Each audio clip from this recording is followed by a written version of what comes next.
All right, so this final video is going to focus on the difference between local and global variables and objects. So we're going to take our knowledge of variables and objects, and we're now going to talk about two specific types. One is called a local variable and one is called a global variable, and then we'll have the same thing with objects, local object and a global object.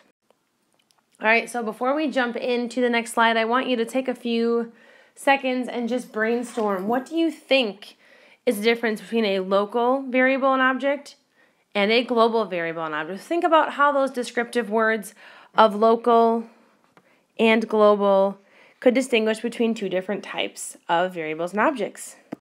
So the words local and global are actually used to describe where the variable and object are declared and where these objects are declared. So that is where, for example, you give it a type and a name.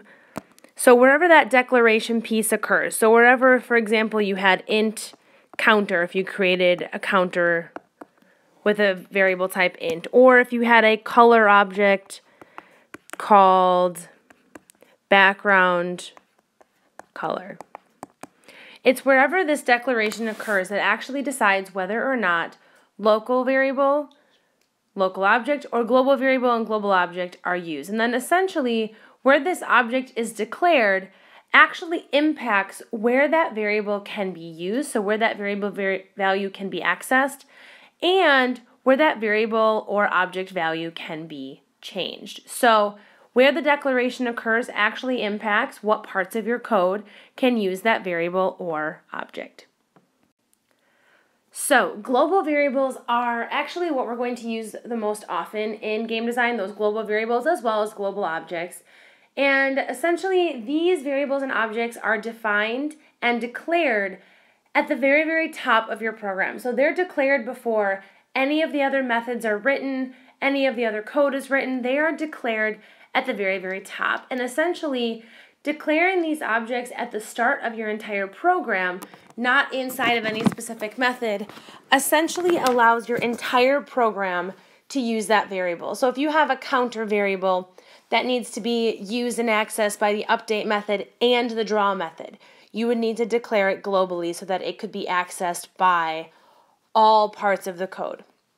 Or, for example, say you had a gamepad object and you wanted the state of the gamepad to, in fact, be accessed by all parts of the program. You would need to declare that variable or object globally so that it could be used by the entire program. It can be used, and if you think about it, globally means by everybody around the world. So global means everything in the program. There are a lot of benefits here because it can be accessed by anywhere in the program, so that variable can be used. That variable can be changed whenever you need it to. However, there are some disadvantages, as there are times that because you allow this universal access to that variable and you allow the variable to be changed from wherever, you could actually unintentionally change that variable in one method and then use it in another, and maybe the values aren't exactly what you expect them to be. So global variables are great for something that needs to be accessed everywhere in the program, but not so great if you want to make sure that you don't make any mistakes down the road and accidentally change that variable when you shouldn't be. Local variables, on the other hand, are just defined inside of the method in which they'll need to be used. So that declaration would actually not occur at the top of your program, but it'll occur further down the road inside of one of your methods, and essentially you would declare this variable there because it only needs to be used by one method or by one section of code. So local variables are used when you only want it to be accessed by one part of the program. You don't think another part of the program should be able to access it, should be able to change it, and as a result, you declare it locally inside of a method so that it can't be changed anywhere else. And that is one advantage. You can prevent it from being accidentally changed and used elsewhere.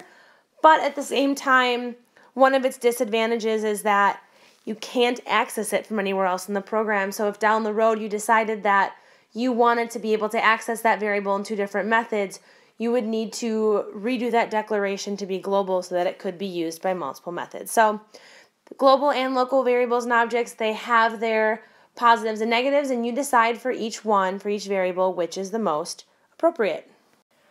All right, so in order to give you a better understanding of these terms local and global, I wanted to kind of turn it on our vocabulary that we use and show you an example of a local term versus a global term.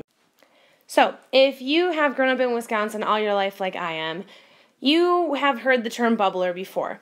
You've used the word bubbler to describe the drinking fountain that you want to use to get a drink of water. You ask your teacher if you can run down the hall and find the bubbler. However, if you've ever left this part of Wisconsin and you go somewhere else and you ask for the bubbler, oftentimes you get this funny look. And this person stares at you like they have no idea what on earth you are talking about.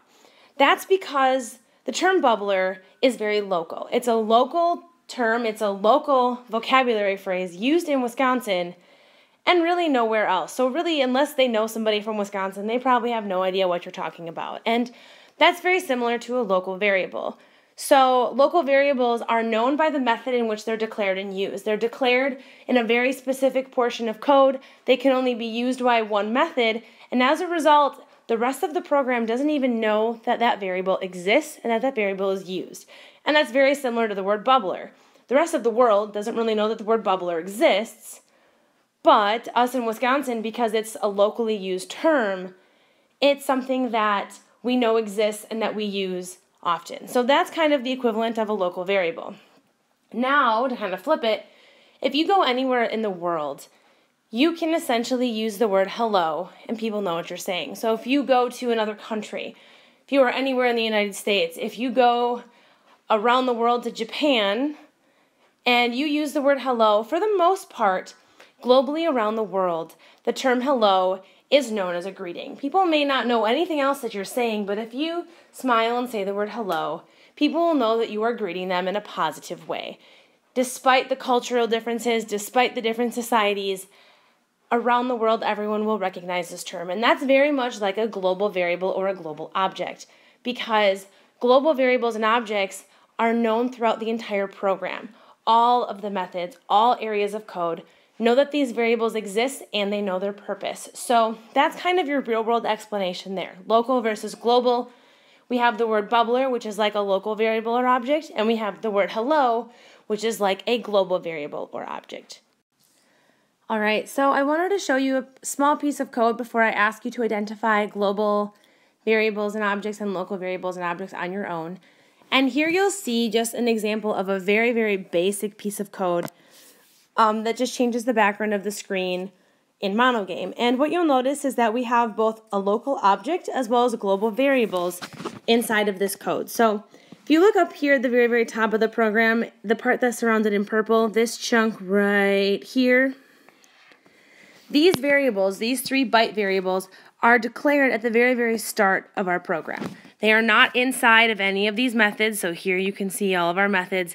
They are not declared inside of those methods. They are declared at the beginning of the program, and as a result, they are global. These variables, this red intensity, green intensity, and blue intensity, they can be used by any method in the program. So because they're defined and declared globally, and the key part of these, if I can make my marker small enough, is that you can see that declaration, byte, red intensity, byte, green intensity, byte, blue intensity. It's wherever that declaration occurs. Because it's occurring at the beginning of the program, these will in fact be able to be used globally throughout the entire program. What you'll also see here that I didn't necessarily highlight on is here are 2 objects, this sprite batch and this graphics device manager objects. And these are 2 objects that, again, because that declaration is at the beginning, they have type, object name, type, object name. These are also global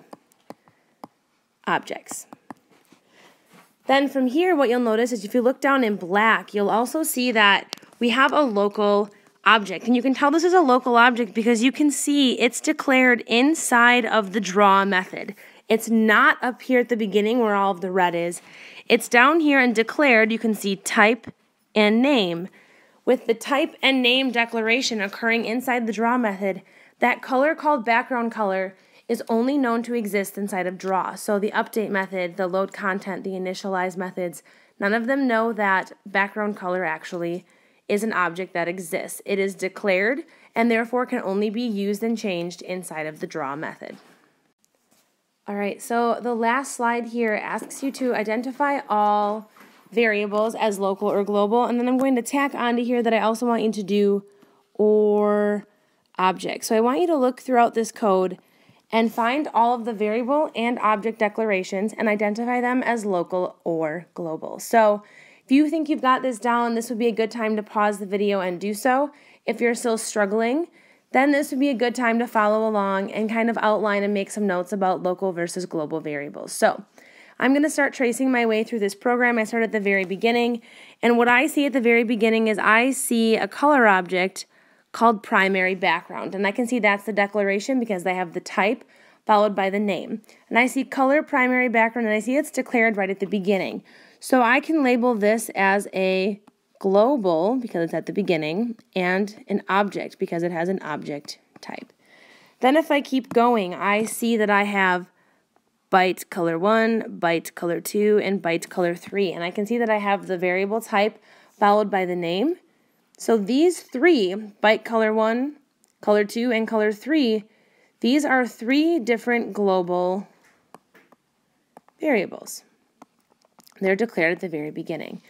Then if I keep going, if I go through game, I can see graphics equals, well, that's just an object being initialized. I keep going, I get down to the update section, and I see this part down here. I'm going to underline it in green. This part right here says int counter, so I can see a type followed by a name. And then here I notice that it's inside of update. I can see it's inside of there, and because it's inside of a method, I know that this is a local, and then it's a variable. And I know it's local because it's declared inside of update. I can see that type and identifier paired together. Then if I continue to move down a little bit more, I'm going to move my code a little bit, I can see that I again have an object being declared, and I can underline that in blue. So here I have color, background color, and I can see that that in fact is an object that is being declared inside of draw. So I can see that it's inside of this method. So this has to be local because it's being declared inside of a method, and it is an object because it is a color object. So you'll see that whether or not something is local or global as a variable or object is entirely dependent upon where it is declared. That it also impacts, therefore, where it can be used. So the variable called counter in green and the object called background color in blue can only be used inside of those methods. However, at the very, very top in purple and red, those variable and objects, because they are declared globally, can be used throughout the entire program and used in every single method.